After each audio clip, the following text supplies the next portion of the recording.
I think my family do get a bit worried. I often have to reassure them a bit that there's a really, really small chance of kind of serious injury or death. It can be a dangerous sport and people have died in the past.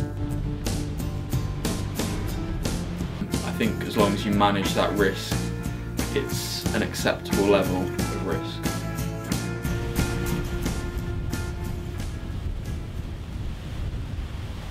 So canoe slalom was originally based on ski slalom, except obviously it's on water. So you have to negotiate about 20 poles, which are hung above the river. 6 to 8 are going to be back upstream the river as well.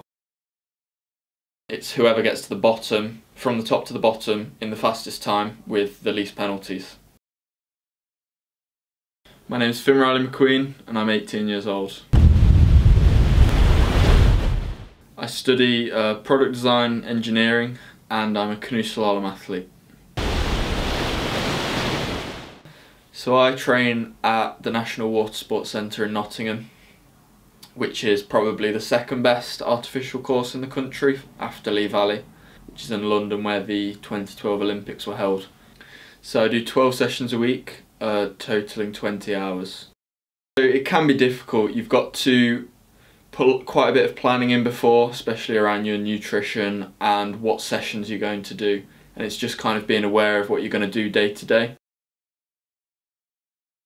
The hardest thing is probably when it's dark in the middle of winter, really cold, struggling to find that motivation to keep training and tick off your sessions, keep going through. Probably the hardest part about uni is finding the time to do everything to a high standard and kind of the standard that you would achieve if you weren't training all the time equally.